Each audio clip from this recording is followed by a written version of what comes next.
Many years before, when I was a student, one of my classmates shared me the gospel. कई सालों पहले जब मैं एक विद्यार्थी था, मेरे साथ पढ़ने वाले ने मुझसे सुसमाचार को बांटा। And thus, Lord was gracious to me through him. God used him, and I was saved through the gospel. और इस प्रकार परमेश्वर ने मुझ पर अनुग्रह किया, उसके द्वारा मेरा उद्धार हुआ। Soon, when I was reading the New Testament, I was convinced about the need for water baptism. और उसके बाद जैसे मैं नए नियम को पढ़ने लगा, पानी के बपतिस्मा की मेरी जो जरूरत है उसके बारे में मुझे एहसास हुआ। But the person who shared me the gospel told me there is no need for water baptism. पर जिस व्यक्ति ने मुझसे सुसमाचार बांटा था, उस व्यक्ति ने मुझे कहा कि पानी में डूबकर बपतिस्मा लेने की कोई आवश्यकता नहीं। He told me Christian life is, after all, it's a life of faith. There is no particular actions or works required. और उसने मुझसे कहा कि मसीह जीवन की अगर बात करें तो वो एक विश्वास का जीवन होता है और इसमें ज्यादा काम करने की आवश्यकता नहीं होती। Even though as a new believer, I had no answer to give to him. Later, I was again convicted through the scripture reading that I need to take water baptism, and I received water baptism. और क्योंकि मैं एक नया विश्वासी था, इसलिए यद्यपि मेरे पास उसको देने के लिए कोई उत्तर नहीं था, कुछ समय बाद फिर एक बार बाइबल पढ़ते हुए मुझे पानी में बपतिस्मा लेने का एहसास हुआ और मैंने पानी का बपतिस्मा भी लिया। So it is not very uncommon among Christians to teach that Christian life is just a faith, a passive faith is enough, and nothing need to be done. और इसलिए ये मसीहों में कोई असामान्य बात नहीं है कि कई लोग ये सिखाते हैं कि मसीही जीवन ये विश्वास का जीवन है और इसलिए एक निष्क्रिय विश्वास भी ठीक है और हमें कुछ करने की आवश्यकता नहीं। But that is not what Jesus taught, what is not what the scripture says. पर यीशु मसीह ने ऐसा नहीं सिखाया और बाइबल ये नहीं बताती। Even when in Matthew chapter 28, when Jesus commissioned his disciples, और मत्ती 28 में भी जब यीशु मसीह ने अपने शिष्यों को एक कार्य दिया करने को, in Matthew chapter 28, 19 and 20, मत्ती 28 उसका 19 और 20 वचन, he told his disciples, make disciples of all nations. और उसने अपने शिष्यों से कहा कि सब जातियों के लोगों को चेला बनाओ, baptizing them in the name of the Father, Son and the Holy Spirit, और उन्हें पिता और पुत्र और पवित्र आत्मा के नाम से बपतिस्मा दो, and teaching them to observe all that I commanded you. और उन्हें सब बातें जो मैंने तुम्हें आज्ञा दी है मानना सिखाओ।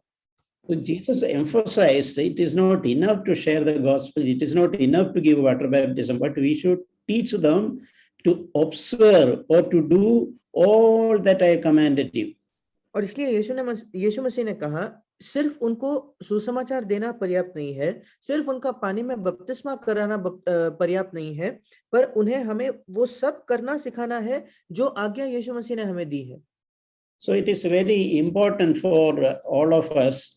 We grow in obedience to all that Jesus taught. और इसलिए ये हम सब के लिए बहुत जरूरी है कि हम आज्ञाकारिता में बढ़े, जो कुछ यीशु ने हमें सिखाया है उसके। Jesus told one place that whoever hears my words and act upon them or obey them. और एक जगह यीशु मसीह ने कहा जो कोई मेरे ये बातें सुनता है और उसके अनुसार चलता है या उसके अनुसार करता है, So they are like a wise man who built his house on rock. वे एक बुद्धिमान मनुष्य के समान है जिन्होंने अपना घर चट्टान पर बनाया। So who is the wise man who built the house on the rock? फिर वो बुद्धिमान व्यक्ति कौन है जिसने अपने घर को चट्टान पर बनाया है? It is not just someone who heard and who just believed, but who acted upon it, what he heard. ये केवल वो व्यक्ति नहीं है जिसने सुना और विश्वास किया, पर वो व्यक्ति है जिसने सुना और उसी के हिसाब से कुछ काम या क्रिया भी की। So everything depends, our faith should follow obedience. और इसलिए सारी बातों में हमारे विश्वास के आगे आज्ञाकारिता होनी ही चाहिए। And Jesus also said, those who hear my words and does not act upon them, he is like a foolish person who built his house on sand. और यीशु मसीह ने यह भी कहा, परंतु जो कोई मेरी ये बातें सुनता है और उस पर नहीं चलता, वो एक मूर्ख मनुष्य के समान है जिसने अपना घर बालू पर बनाया। So this principle we can see all across the Bible, the necessity to obey what we believe. और हम इस सिद्धांत को पूरे बाइबल में पाते हैं कि जो कुछ हम सुनते हैं उस पर उसकी आज्ञा मानने की जरूरत।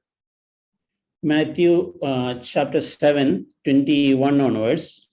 मत्ती 7:21 वचन से आगे Jesus told, not everyone who says to me, Lord, Lord, will enter the kingdom of heaven. यीशु मसीह ने कहा, जो मुझसे हे प्रभु कहता है, उनमें से हर एक स्वर्ग के राज्य में प्रवेश न करेगा, But he who does the will of my Father who is in heaven will enter the kingdom of heaven. परंतु वही जो मेरे स्वर्गीय पिता की इच्छा पर चलता है, वही स्वर्ग के राज्य में प्रवेश करेगा। So it is not just enough just to call the Lord, Lord in very sweet voice. और इस वजह से बहुत ही मधुर आवाज में प्रभु को प्रभु कहना ही पर्याप्त नहीं है। But who will enter the kingdom of God? It is those who do the will of the Heavenly Father. पर परमेश्वर के राज्य में वही प्रवेश करेगा जो स्वर्गीय पिता की इच्छा पर चलता है। And many will say to me on that day, Lord, Lord, did we not prophesy in your name? और 22 वचन, उस दिन बहुत से लोग मुझसे कहेंगे, हे प्रभु, क्या हमने तेरे नाम से भविष्यवाणी नहीं की? And in your name we cast out demons. और तेरे नाम से दुष्टात्माओं को नहीं निकाला? And in your name we even performed many miracles. और तेरे नाम से बहुत से आश्चर्य कर्म नहीं किए? So it's a very important, it is answering to such people who did miracles, he prophesied, who cast out demons in Jesus' name. और फिर यीशु मसीह ऐसे लोगों को उत्तर दे रहा है जिन्होंने भविष्यवाणी की, दुष्टात्माओं को निकाला और बहुत से आश्चर्य कर्म किए। I will declare to them, I will never knew you. Depart from me, you who practice lawlessness. तब मैं उनसे खुलकर कह दूंगा, मैंने तुमको कभी नहीं जाना, हे कुकर्म करने वालों, मेरे पास से चले जाओ। So those who call Jesus' name and even do miracles, but if we do practice lawlessness, they live a life which they feel like. Jesus telling them, I never knew you. और जो लोग यीशु को प्रभु कहते थे और उसके बावजूद एक कुकर्म का जीवन जीते थे, जो वो चाहते थे वही करते थे, ऐसे लोगों को यीशु कहता है, मैं तुम्हें कभी नहीं जानता था। And it also indicates, it is not, we can see many people boast about their service or their ministry in Jesus' name. और हम ये भी देखते हैं कि कई लोग ये घमंड करते हैं कि उनकी क्या सेवकाई है जो उन्होंने यीशु के नाम से की है। So this passage indicates none of the matter really. और ये वचन इस बात को स्पष्ट करता है कि इसमें से कौन सी भी बात मायने नहीं रखती। What matters is knowing the will of God and obeying them. जो चीज मायने रखती है वो है परमेश्वर की इच्छा को जानना और उसको मानना। We can turn to James chapter 2 verses 14 onwards. याकूब की पत्री 2 अध्याय 14 वचन से आगे देखेंगे। James is telling, what use it, my brethren, if someone says he has faith but he has no works, can that faith save him?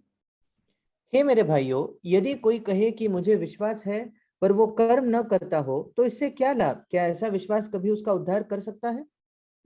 So we can understand how James is trying to emphasize that point, linking the faith and the resultant action or obedience or works. और हम देख पाते हैं कैसे याकूब इन दो बातों को जोड़ रहा है, विश्वास और उसके अनुसार काम करना। If a brother or sister is without clothing and in need of daily food, यदि कोई भाई या बहन नंगे उघाड़े हो और उन्हें प्रतिदिन भोजन की घटी हो, and you are just telling him, go in peace, be warmed and be filled, and you don't give what is necessary for them. और तुम में से कोई उनसे कहे, कुशल से जाओ, तुम गर्म रहो और तृप्त रहो, पर जो वस्तुएं देह के लिए आवश्यक है वह उन्हें न दे तो क्या लाभ?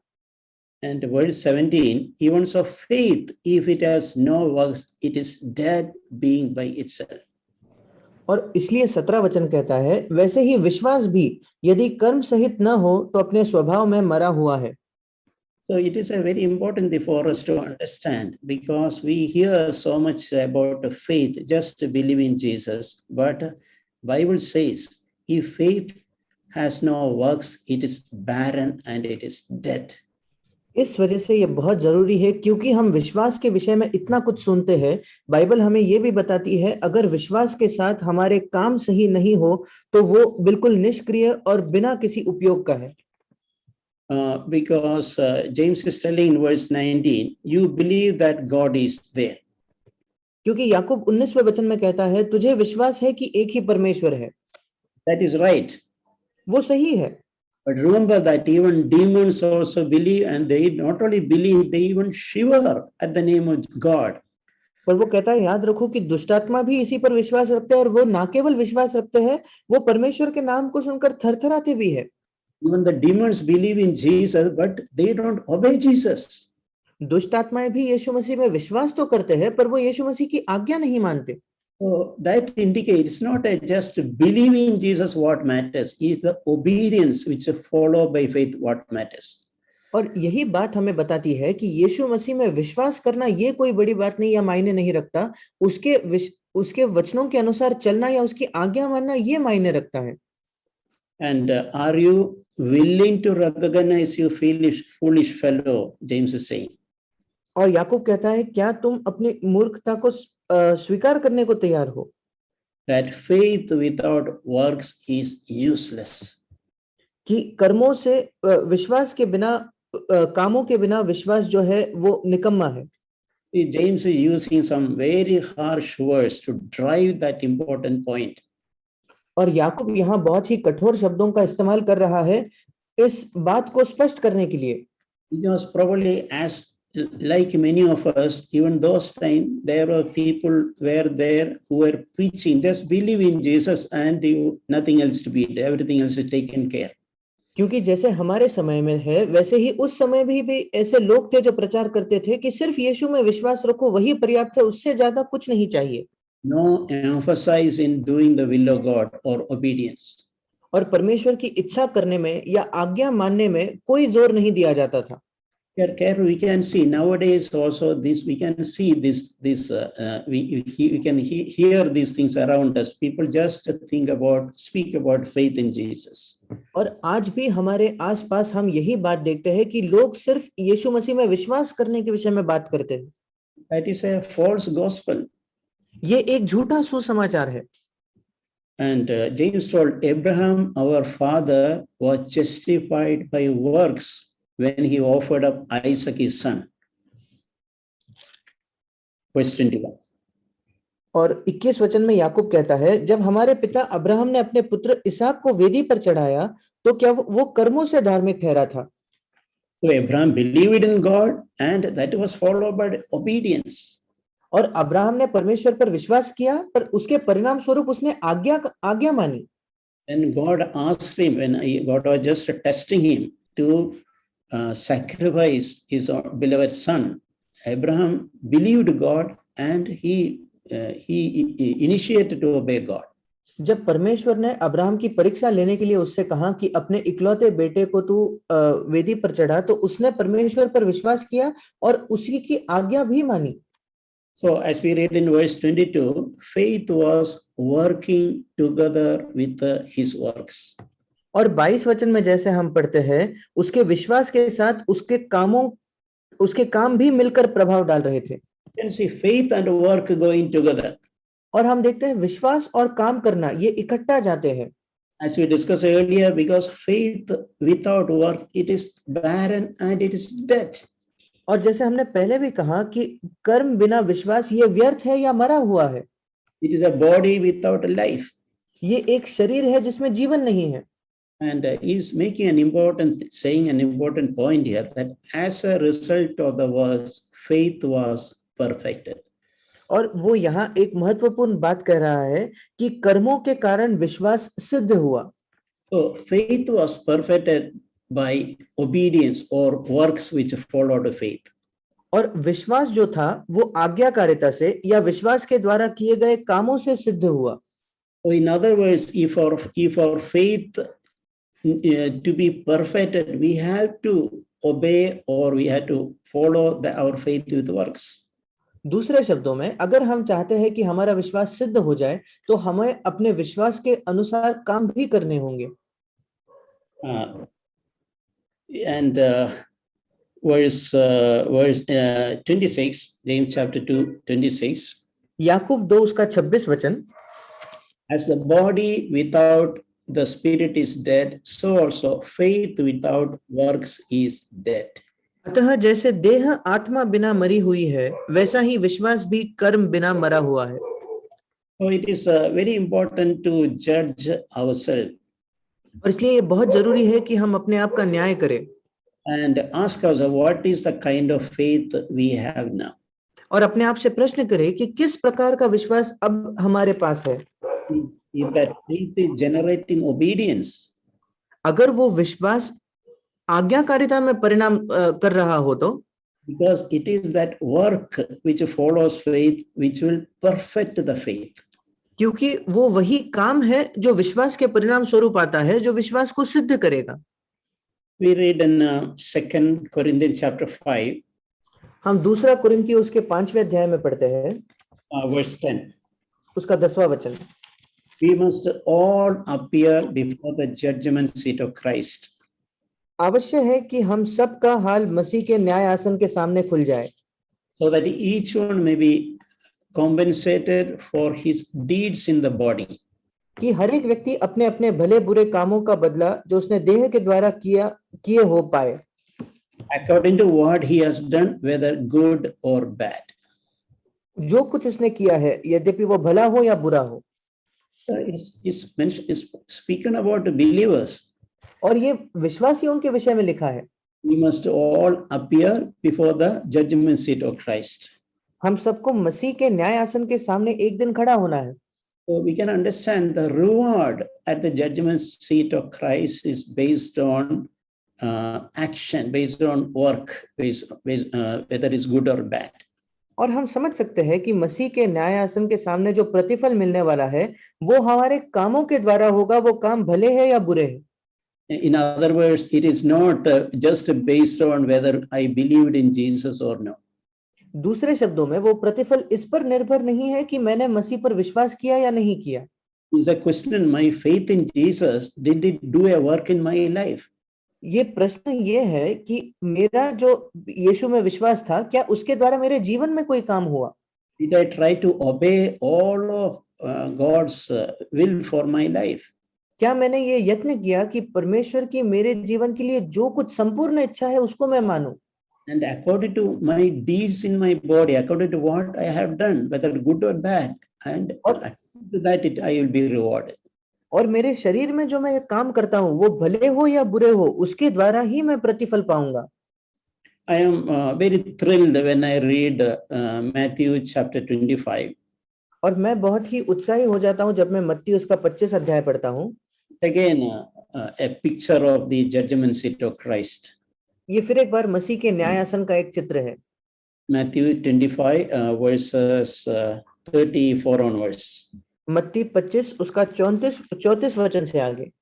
We read there in the previous verses that the king will gather all the nations. और हम वहां पढ़ते हैं कि जो राजा है वो सारे राष्ट्रों को इकट्ठा करेगा. And the king will separate the sheep from the goats. और वो जो राजा है वो भेड़ों को बकरियों से अलग करेगा. And the sheep will be placed on his right and the goats on his left. और जो भेड़ें हैं वो उसकी दाहिनी ओर होंगी और बकरियां जो है उसकी बाईं ओर होंगी. And the king will say to those on the right. और राजा अपनी दाहिनी ओर वालों से कहेगा. And in the following verse it is said that people on the right, they are the righteous people. और आगे वाले वचनों में लिखा गया है जो दाहिनी ओर है वो धर्मी लोग हैं. And this is a scene or a picture of the judgment seat of Christ. और ये मसीह के न्यायासन का एक चित्र है. So on the right side are God's or people who are approved by God. और दाहिनी ओर वो लोग हैं जिनको परमेश्वर ने जिनको स्वीकार किया है। And we read that in verse 34. और हम उसको 34 वचन में पढ़ते हैं, A king will say to those who are on the right, come, you who are blessed of my father. तब राजा अपनी दाहिनी ओर वालों से कहेगा, हे मेरे पिता के धन्य लोगों, आओ, Inherit the kingdom prepared for you from the foundation of the world. उस राज्य के अधिकारी हो जाओ जो जगत के आदि से तुम्हारे लिए तैयार किया गया है। See that God has prepared a kingdom for you, or from the foundation for ages together, something God has been preparing as a reward for those who are righteous. और परमेश्वर ने एक राज्य तैयार किया है। इस संसार के सृष्टि के पहले से, नींव रखने के पहले से उसने उन धर्मी लोगों के लिए कुछ तैयार करके रखा है। And then he's saying, I was hungry and you gave me something to eat. और फिर वो कहता है, मैं भूखा था और तुमने मुझे खाने को दिया। I was thirsty and you gave me something to drink. मैं प्यासा था, तुमने मुझे पानी पिलाया। I was a stranger and you invited me in. मैं परदेशी था और तुमने मुझे अपने घर में ठहराया। I was naked and you clothed me. मैं नंगा था और तुमने मुझे कपड़े पहनाए।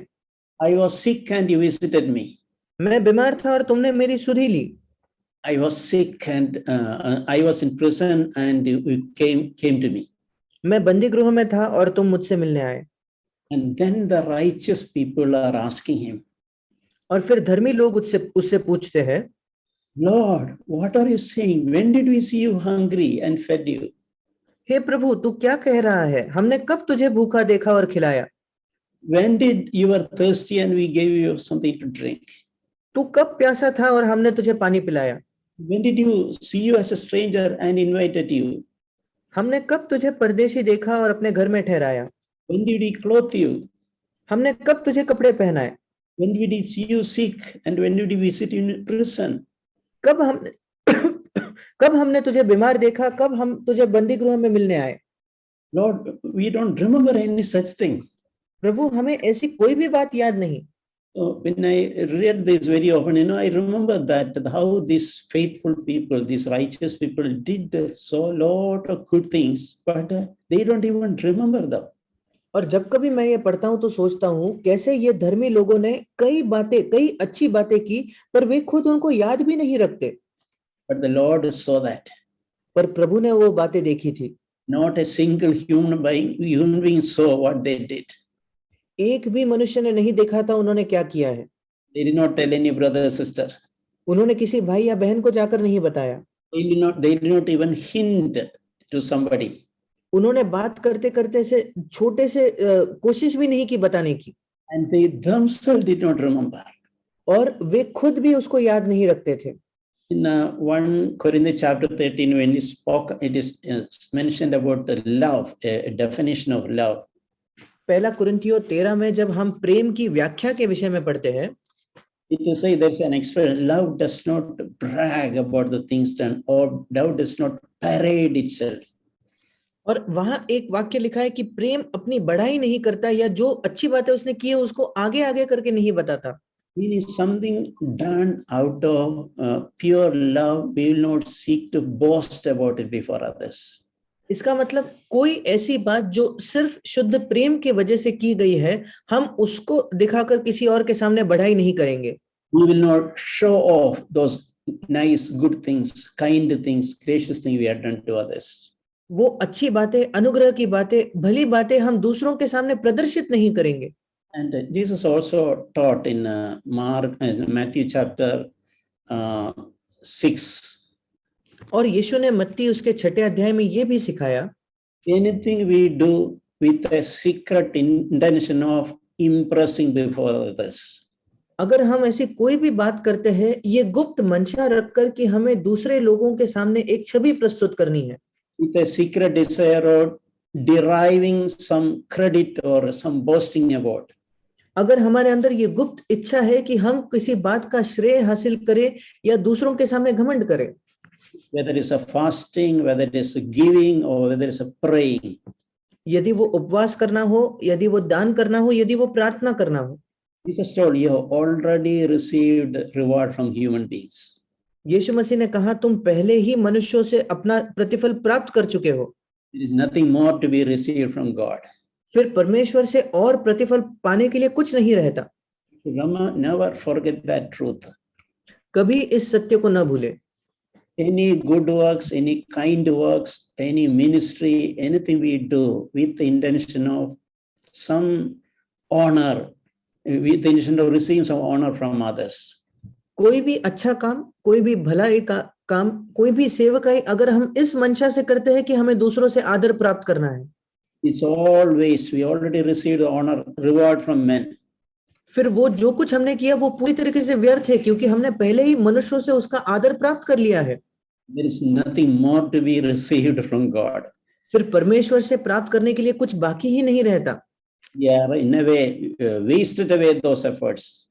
हम एक इससे कह सकते हैं कि हमने जो श्रम किए थे उनको हमने व्यर्थ कर दिया है। Secretly trying to do as secretly as possible without even a remote secret desire to receive honor from man is very important. और इस वजह से जितना हो सके गुप्त रीति से बातों को करना, बिना कोई इच्छा रखे कि हम मनुष्यों से आदर प्राप्त करना, ये बहुत महत्वपूर्ण है। We read in Revelation chapter 20. हम प्रकाशित वाक्य उसके 20 अध्याय में पढ़ते हैं। Again, a picture of the judgment seat of Christ. फिर एक बार मसीह के न्याय आसन का ये एक चित्र है। Verse 20, Revelation 20:12. प्रकाशित वाक्य 20 उसका 12। It says that dead were judged from the things which were written in the books according to their deeds. और वहां लिखा गया वैसे ही उनके कामों के अनुसार मरे हुओं का न्याय किया गया। It is not mentioned according to what they believed. और यहाँ ये नहीं लिखा कि उनके विश्वास के द्वारा उनका न्याय किया गया। According to their deeds they were judged. पर यहाँ लिखा है उनके कामों के अनुसार उनका न्याय किया गया। You can understand their faith, their belief led them to action. और इसलिए हम समझ सकते हैं कि उनका जो विश्वास है उसके परिणाम स्वरूप उन्होंने काम किया या वो आज्ञाकारी रहे। And in 13, Revelation 20:13 also it is repeated. They were judged, every one of them, according to their deeds. और प्रकाशित वाक्य 20:13 में फिर एक बार यही बात दोहराई गई है, और उनमें से हर एक के कामों के अनुसार उनका न्याय किया गया। So our obedience or our action resulting from faith is very fundamental. और इस वजह से हमारी आज्ञाकारिता या विश्वास के परिणाम स्वरूप जो काम हम करते हैं वो बहुत ही जरूरी है, महत्वपूर्ण है। Otherwise our faith is like a body without any life.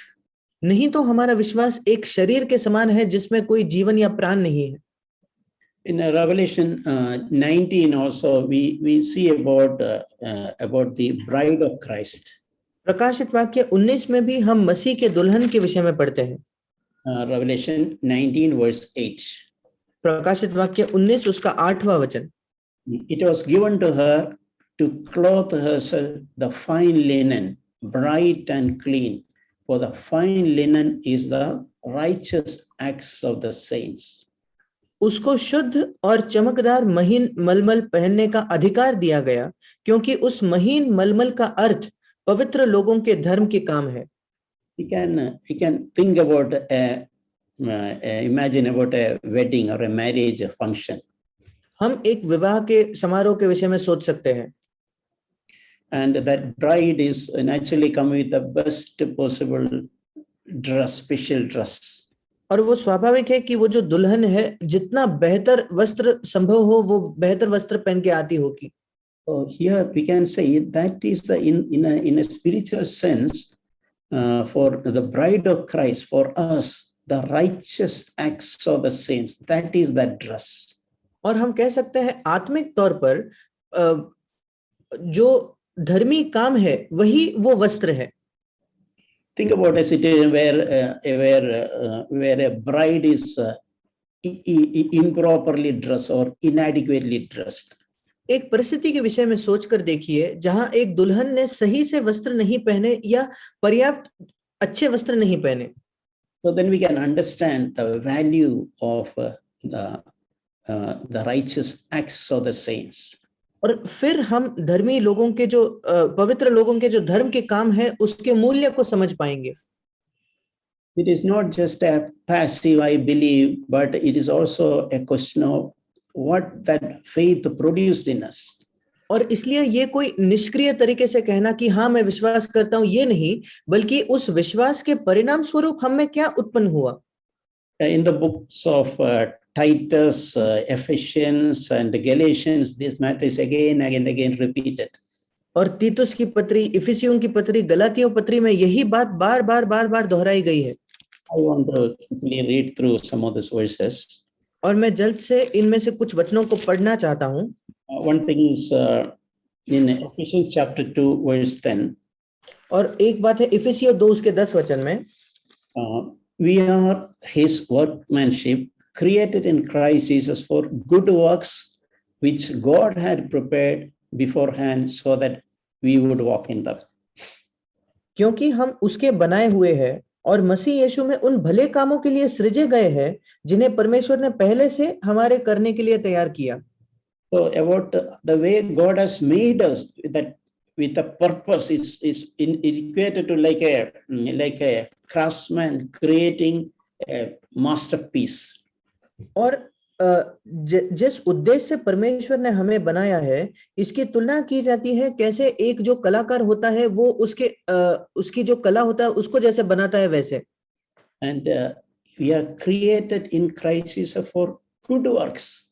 और हम मसीह यीशु में उन भले कामों के लिए सृजे गए हैं. And it is qualified there that which God has prepared beforehand so that we would walk in them. और यहाँ ये भले कामों के विषय में एक और बात लिखी गई है जिन्हें परमेश्वर ने पहले से हमारे करने के लिए तैयार किया. And that means for each of us, God has prepared a boundary, an area, a circle within which we should display good works. We are able to manifest that. इसका मतलब परमेश्वर ने हम में से हर एक के लिए एक सीमा तय की है, एक क्षेत्र तय किया है जिसमें उन भले कामों को हम प्रदर्शित कर सकते हैं जो परमेश्वर ने ठहराए हैं. It teaches that it's not a question of wandering here and there doing what I feel like. और इसलिए ये बात हमें ये भी सिखाता है कि ये ऐसा नहीं है कि हम यहाँ वहां भटकते हैं जो कुछ मन में आए वो करते हुए. It is a question of doing what God has prepared for us. ये सवाल है उन बातों को करने का जो परमेश्वर ने हमारे लिए तैयार किया है. I should not copy some another brother the work which God has prepared and try to do that or imitate that. मुझे किसी और भाई की नकल नहीं करनी है और वो भाई के लिए जो परमेश्वर ने काम तैयार किया है उसको नहीं करना या उसकी नकल नहीं करनी है. I should focus on what God has prepared for me. मुझे उस बात पर ध्यान देना है जो परमेश्वर ने मेरे लिए तैयार किया है. We can tell an example of a mother with a young child. और हम एक माँ का उदाहरण दे सकते हैं जिसके पास एक छोटा बच्चा है. That's a great, unspeakable, rewarding mission which God has entrusted to such a mother. और ये बहुत ही बड़ा अवर्णनीय काम है जो परमेश्वर ने उस माँ को सौंपा है. Not any less important than somebody doing some work in a remote place like a missionary. और कोई व्यक्ति अगर किसी दूर जगह जाकर एक मिशनरी के समान काम करता है उससे उस माँ का काम कोई भी तरीके से कम नहीं है. So it's a question of whatever God has prepared for us, doing the best of our ability. और इसलिए प्रश्न है जो कुछ परमेश्वर ने हमारे लिए तैयार किया है उसको अपने क्षमता के हिसाब से सबसे अच्छा करना. And do that not seeking any reward from any human being. और उसको इस प्रकार करना कि हम मनुष्यों से कोई भी प्रतिफल नहीं चाहते. Try to do it as if we are doing for the Lord and He is watching. उसको इस प्रकार करना मानो हम ये प्रभु के लिए कर रहे हैं और प्रभु ही उसको देख रहा है. That's a very rewarding thing when we do joyfully the good works which God has prepared for each one of us. और ये एक प्रतिफल लाने वाली बात होती है जब हम आनंद से उन बातों को करते हैं जो अच्छे कामों को परमेश्वर ने हमारे लिए तैयार किया है. Never crossing our boundary, never coveting someone else's good works, but do what God has prepared for me. कभी भी अपनी सीमा को ना लांघते हुए, कभी भी दूसरों के जो अच्छे काम है उनकी लालच ना करते हुए उन कामों को करना जो परमेश्वर ने मेरे लिए किया है, तैयार किया है। We read in Titus chapter 2, verse 15 हम तीतुस की पत्री उसका दूसरा अध्याय 15 में पढ़ते हैं about Christ Jesus who gave himself for us to redeem us from every lawless deed and to purify himself for a people for his own possession, zealous for good deeds. और हिंदी में 14 वचन कि मसीह ने अपने आप को हमारे लिए दे दिया कि हमें हर प्रकार के अधर्म से छुड़ा ले और शुद्ध करके अपने लिए एक ऐसी जाति बना ले जो भले भले कामों में सरगर्म हो। It speaks about a zeal for doing the good works which God has prepared for us. और यहाँ एक सरगर्म होने के विषय में लिखा है उन बातों के विषय में जो परमेश्वर ने हमारे लिए तैयार किए हैं। I should not do it out of compulsion or half-heartedly. I should do the good works God has prepared with His great zeal. मुझे कोई जबरदस्ती कर रहा है इस वजह से नहीं करना है या आधे हृदय से नहीं करना है, बल्कि मुझे सरगर्म होकर उन कामों को करना है जो परमेश्वर ने मेरे लिए तैयार किए हैं। Titus chapter 3 verse 1. तीतुस की पत्री तीसरा अध्याय पहला वचन। Remind them to be subject rulers, to authorities, to be obedient, and to be ready for every good deed. लोगों को सुधि दिला कि हाकिमों और अधिकारियों के अधीन रहे और उनकी आज्ञा माने और हर एक अच्छे काम के लिए तैयार रहे। Speaks about and always a readiness to do good deed which God has prepared for us. और यहाँ एक निरंतर तैयारी के विषय में लिखा है जहां हम तैयार रहते हैं उन कामों को करने के लिए जो परमेश्वर ने हमारे लिए तैयार किए हैं। Galatians chapter 6 verse 9. गलातियों की पत्री छठा अध्याय उसका 9वां वचन। Paul is encouraging, don't be discouraged. और यहाँ पौलुस प्रोत्साहित कर रहा है कि निराश न हो जाए। Don't be lose heart. अपने साहस को न छोड़े। Says that Galatians 6:9, let us not lose heart in doing good. यहाँ गलातियों 6:9 में लिखा है हम भले काम करने में साहस न छोड़े। For in doing or in due time we will reap if we do not grow weary. क्योंकि यदि हम ढीले न हो तो ठीक समय पर कटनी काटेंगे। It can happen sometime when we can see, now you might experience sometime when people do not appreciate us. We can, if we expect that and we don't get it, we can lose heart, we can be disheartened.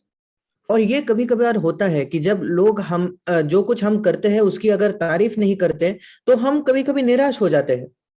But if you seek to live before God and we don't expect anybody to appreciate us, even by word or otherwise, I will not lose heart, I will not be discouraged. पर अगर हम परमेश्वर के सामने जीते हैं और हमारे अंदर ये कोई अपेक्षा नहीं कि लोग मेरी तारीफ करें, तो फिर हम निराश नहीं होंगे, हम ढाढ़स नहीं छोड़ेंगे। He is promising in due time we will reap if you do not grow weary. और वो ये वायदा कर रहा है कि ठीक समय पर हम कटनी काटेंगे यदि हम ढीले न हो तो या थक न जाए तो। He is concluding in verse 10. और 10 वचन में वो आगे कहता है While we have opportunity. Sorry uncle. While we have opportunity. जहां हमारे पास अवसर है, जहां हमारे पास मौका है, let us do good to all people. हम सबके साथ भलाई करें। God is a good God who do good to everyone. परमेश्वर एक अच्छा परमेश्वर है जो सबके लिए भलाई या अच्छाई ही करता है। And of course, especially to those who are of the household of faith. विशेष करके विश्वासी भाइयों के साथ। So may God really help us, dear brothers and sisters. और इसलिए परमेश्वर सचमुच हमारी सहायता करे मेरे प्रिय भाई और बहनों। And let us value the faith which the Lord has put in our hearts. और हम उस विश्वास का मूल्य करें जो परमेश्वर ने हमारे हृदयों में डाला है। Make sure that our faith in God, our faith in Jesus is doing a work in us. और ये सुनिश्चित करें कि परमेश्वर में जो हमारा विश्वास है वो हमारे अंदर एक काम को, एक कार्य को कर रहा है। It is not like a body without life. ये एक शरीर के समान न हो जिसमें कोई जीवन नहीं है। My faith is leading to obedience. मेरा विश्वास मुझे आज्ञाकारिता की ओर ले जाता है। And it is not a passive faith. और वो निष्क्रिय विश्वास नहीं है। We can understand our salvation is not by our good works. और हम ये समझ सकते हैं कि हमारा उद्धार हमारे भले कामों से नहीं होता। Salvation is by faith in Jesus Christ. उद्धार जो है वो मसीह यीशु में विश्वास के द्वारा है। But when we believe in Jesus Christ, our faith will produce works. पर जब हम यीशु मसीह में विश्वास करेंगे तो हमारा विश्वास जो है वो कामों को उत्पन्न करेगा। And yes, and we should remember that judgment is based on our works. और हमें याद रखना है कि हमारा न्याय जो है वो हमारे कामों पर निर्भर होगा। It is not based on what we believe. वो इस पर निर्भर नहीं है कि हम क्या विश्वास करते थे। It is a question of whether what we believe has it produced any result in us. सवाल ये है कि जो कुछ हम विश्वास करते थे क्या उसने हमारे अंदर कोई परिणाम लाया है। I just want to close by just reading a verse from Titus. मैं एक तीतुस से एक वचन पढ़कर अंत करना चाहता हूँ। Titus chapter 3 verse 8. तीतुस उसका 3रा अध्याय और 8वां वचन। This is a trustworthy statement, and concerning this I want you to speak confidently. ये बात सच है या विश्वास योग्य है और मैं चाहता हूं कि तू इन बातों के विषय में दृढ़ता से बोले। That those who have believed God will be careful to engage in good deeds. इसलिए कि जिन्होंने परमेश्वर पर विश्वास किया है वे भले भले कामों में लगे रहने का ध्यान रखे। These things are good and profitable to men. ये बातें भली और मनुष्यों के लाभ की है। So I believe as Jesus challenged and encouraged the disciples, we also will take these words seriously. और मैं विश्वास करता हूं जैसे यीशु मसीह ने शिष्यों को चुनौती दी और प्रोत्साहित किया, हम भी इन बातों को गंभीरता से लेंगे। We will not only just believe, but we will act upon what we believe. हम ना केवल विश्वास करेंगे पर जो कुछ हम विश्वास करते हैं उसी के अनुसार हम क्रिया भी करेंगे। And we will seek to obey all that Jesus taught. और हम ये यत्न करेंगे कि जो कुछ यीशु मसीह ने सिखाया उसकी हम आज्ञा माने। Grow and develop into that. और हम उसी में उन्नति करें और विकास करें। And we do that out of our love for the Lord. और हम वो इस वजह से करते हैं क्योंकि हम प्रभु से प्रेम करते हैं। Amen. आमीन।